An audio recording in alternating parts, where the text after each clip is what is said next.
Hindi po kagaya ng mga nakikita natin sa mga iba't ibang partido. Hirap na hirap makakuha ng kanilang mga miyembro. Parang mahirap makapaniwala na nandito na naman tayo sa kampanya. Napakabilis ng panahon, napakabilis ng pagdaan ng 3 taon na akala natin ay magiging mas matagal. Ngunit nandito nga tayo sa darating na halalan sa Mayo. At sinimulan po natin ang aming national campaign, kagaya ng dati, dito po sa ating minamahal na lalawigan ng Ilocos Norte. Andito po ang aming ipinagmamalaki ng mga kandidato para sa Senado. Ngunit, bagamat nakatuon ang pansin natin sa ating mga kandidato para sa Senado, huwag po natin kaligtaan ang halos 18,200 na local executive na ating ihahalal sa Mayo. Nabanggit ko po ito dahil may pagmamalaki ng alyansa na kami lang ang may kumpletong ticket mula sa senador hanggang sa sangguniang bayan ng pinakamaliit na bayan ng buong Pilipinas. At hindi pangkaraniwan ang mga aming kandidato. Hindi po kagaya ng mga nakikita natin sa mga iba't ibang partido. Hirap na hirap makakuha ng kanilang mga miyembro. Ang aming pong ipinagmamalaki at pinaglalaban ay subok na at matagal nang nagseserbisyo sa publiko. Hindi po ay naaawa rin po kuminsan sa ating mga katunggali dahil nagmamakaawa para makakuha ng mga malalakas at magagaling na kandidato. Di tulad ng iba, karampot lang ang kandidato. Dito po, buo kami. Hindi lamang buo sa numero, ngunit buo ang loob para ipaglaban ang kapakanan ng bawat Pilipino at ang buong Pilipinas.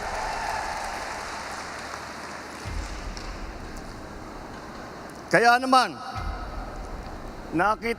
nagtataka nga ako, parang yung mga iba na naging kandidato, nag-deliver lang yata ng suka, nabigyan na ng certificate of candidacy. Dahil wala walang ikukumpara sa ating mga kandidato. Kung ihahambing natin sa mga napulot nila, ang ticket natin mula sa Senado hanggang Sangguniang Bayan ay mga leader na subok sa serbisyo.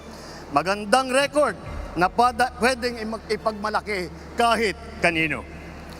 Kung kilatisin natin ng isa-isa, napakatingkad ng ating kakayahan, ng kanilang kakayahan at ng mga pambato para sa pagbabago.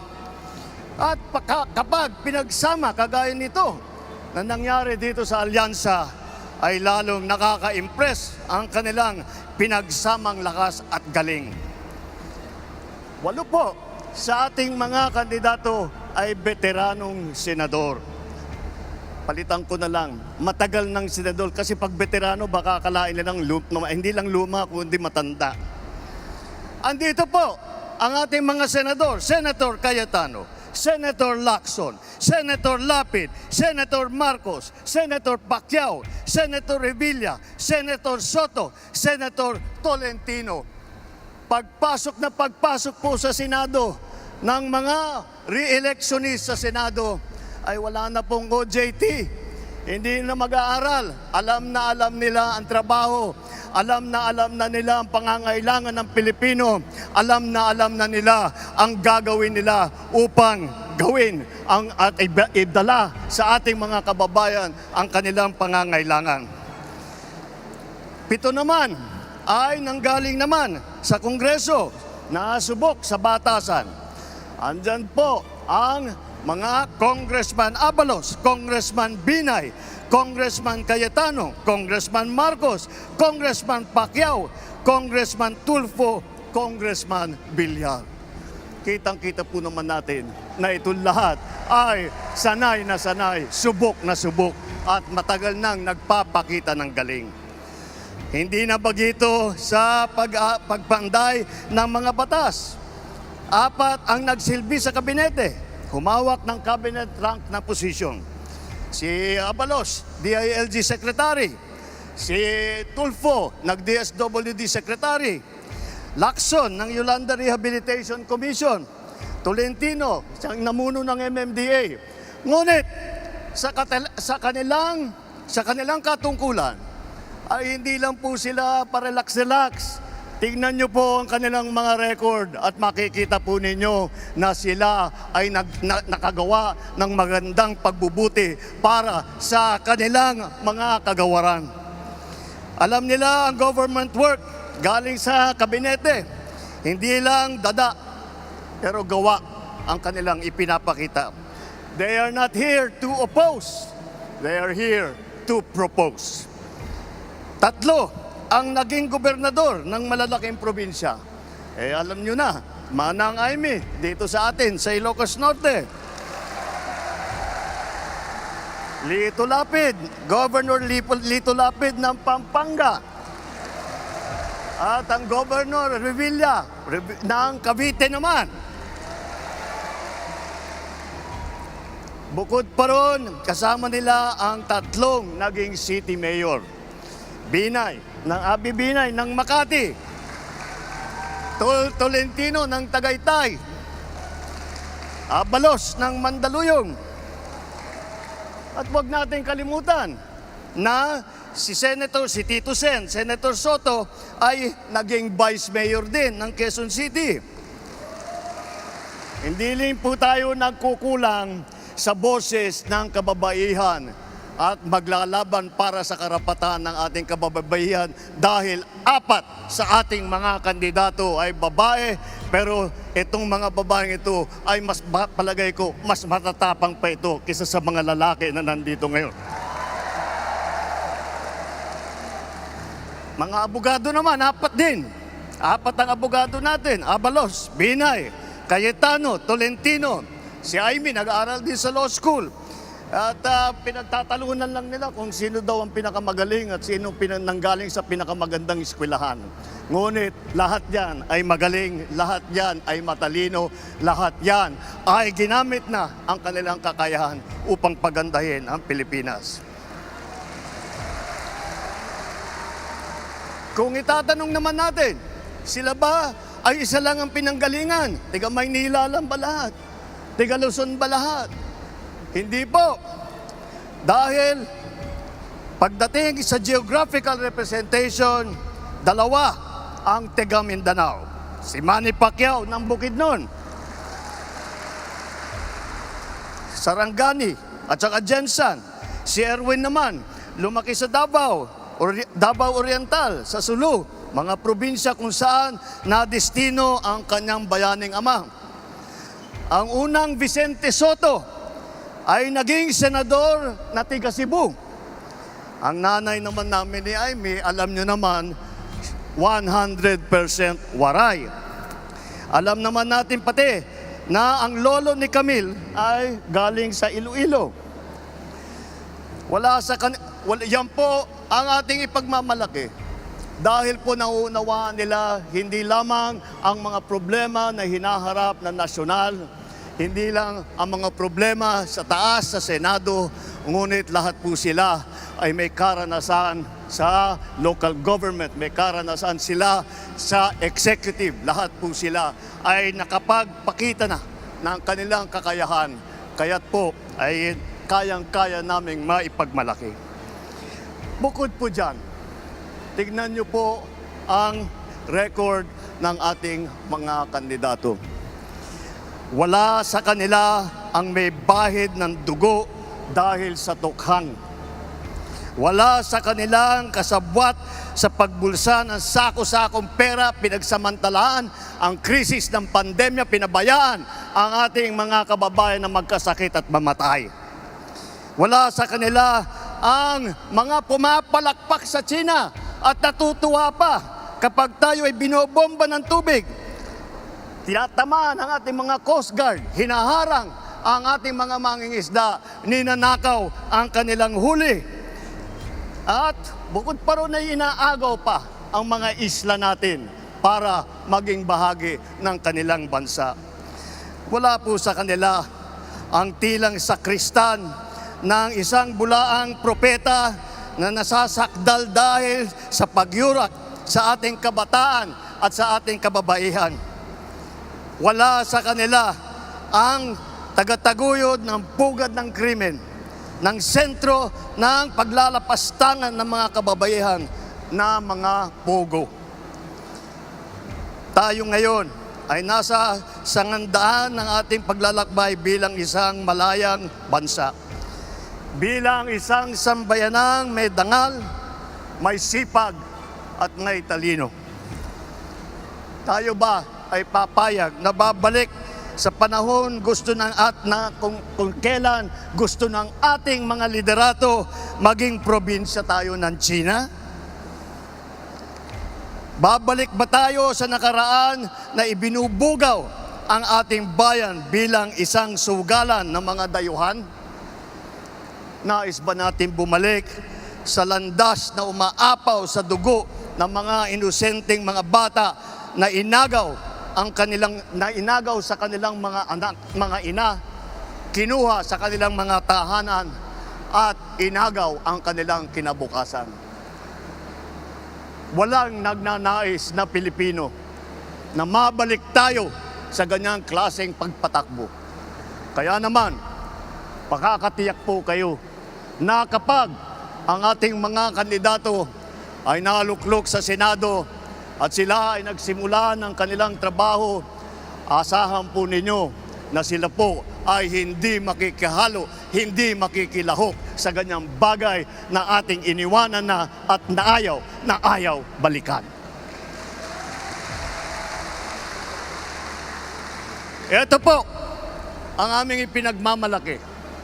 Ito po ang ating mga kandidato para ng alyansa para sa bagong Pilipinas. Ito po ang hinaharap namin sa inyo, ang pinakamagagaling na Pilipino, pinakamasipag na nagsiservisyo publiko, at ang buong buhay nila ay itinaya nila hindi lamang para sa kapakanan ng kanilang mga sarili, kung hindi po para sa inyo, para sa taong bayan, para sa Pilipino, at para sa Pilipinas. Kaya, sa darating na Mayo po, huwag nyo na pong tignan ang mga ibang mga pangalan. I-shade nyo na po lahat po itong nandito na nasa harap ninyo at gawing nating 12-0 ang ating resulta sa Senado. Nang sa ganon, matitiyak natin ang kinabukasan ng ating minamahal na Pilipinas. Mabuhay ang alyansa! Mabuhay ang bagong Pilipinas! Mabuhay tayong lahat! Maraming salam, Diyos Tek, Nina, kada kayo aming parang mahirap makapaniwala na nandito na naman tayo sa kampanya. Napakabilis ng panahon. Napakabilis ng pagdaan ng 3 taon na akala natin ay magiging mas matagal. Ngunit nandito nga tayo sa darating na halalan sa Mayo. At sinimulan po natin ang aming national campaign, gagaya ng dati, dito po sa ating minamahal na lalawigan ng Ilocos Norte. Andito po ang aming ipinagmamalaki na mga kandidato para sa Senado. Ngunit, bagamat nakatuon ang pansin natin sa ating mga kandidato para sa Senado, huwag po natin kaligtaan ang halos 18,200 na local executive na ating ihahalal sa Mayo. Nabanggit ko po ito dahil may pagmamalaki ng alyansa na kami lang ang may kumpletong ticket mula sa senador hanggang sa sangguniang bayan ng pinakamaliit na bayan ng buong Pilipinas. At hindi pangkaraniwan ang mga aming kandidato. Hindi po kagaya ng mga nakikita natin sa mga iba't ibang partido. Hirap na hirap makakuha ng kanilang mga miyembro. Ang amin pong ipinagmamalaki at pinaglalaban ay subok na at matagal nang nagseserbisyo sa publiko. Hindi po ay naaawa rin po kuminsan sa ating mga katunggali dahil nagmamakaawa para makakuha ng mga malalakas at magagaling na kandidato. Di tulad ng iba, karampot lang ang kandidato. Dito po, buo kami. Hindi lamang buo sa numero, ngunit buo ang loob para ipaglaban ang kapakanan ng bawat Pilipino at ang buong Pilipinas.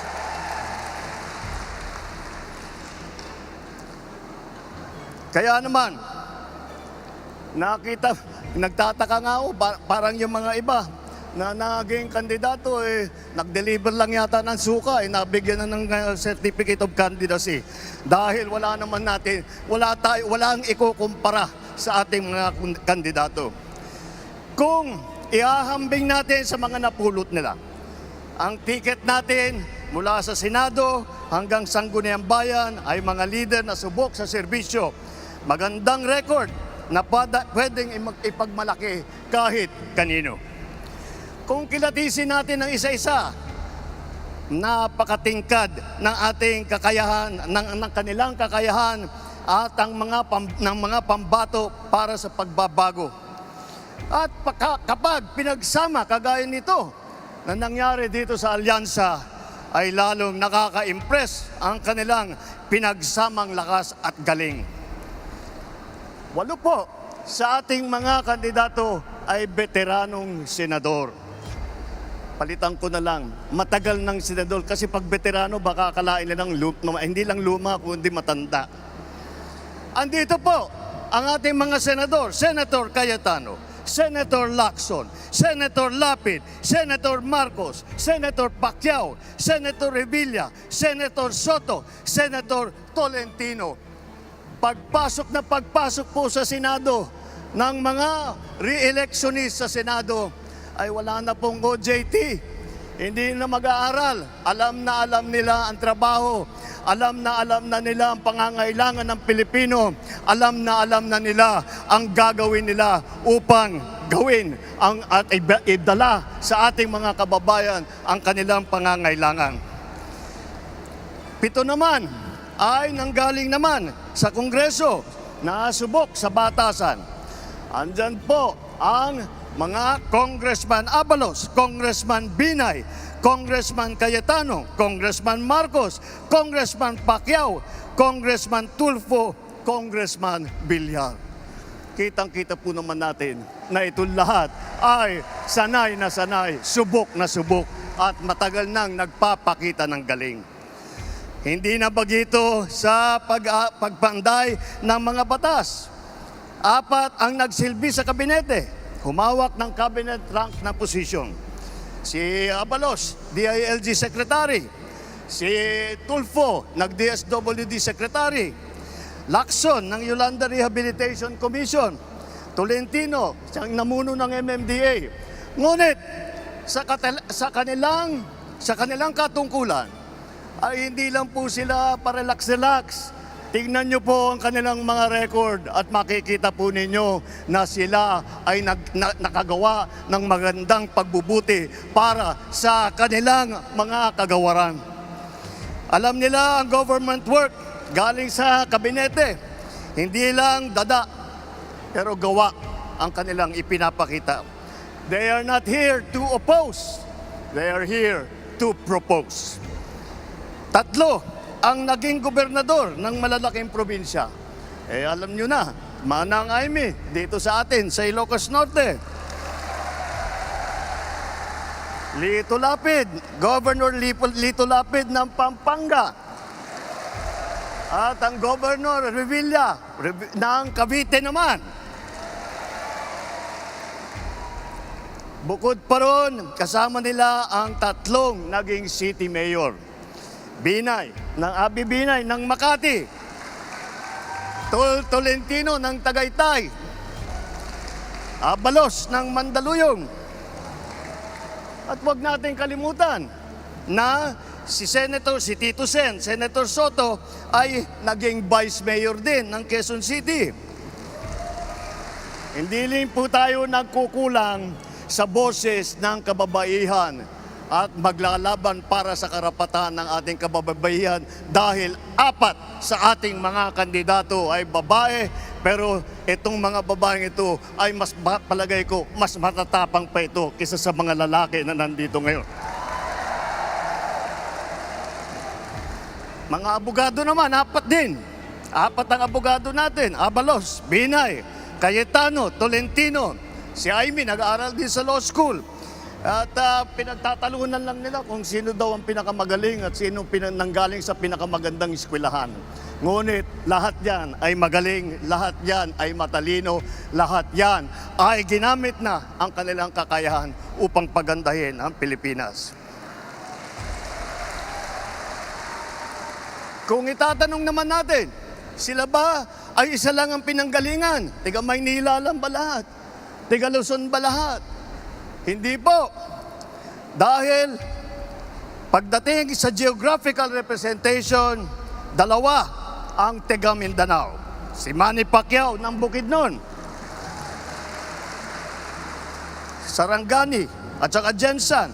Si Erwin naman, lumaki sa Davao Oriental, sa Sulu, mga probinsya kung saan nadestino ang kanyang bayaning ama.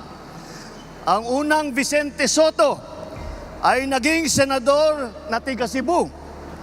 Ang nanay naman namin ni Amy, alam nyo naman, 100% waray. Alam naman natin pati na ang lolo ni Camille ay galing sa Iloilo.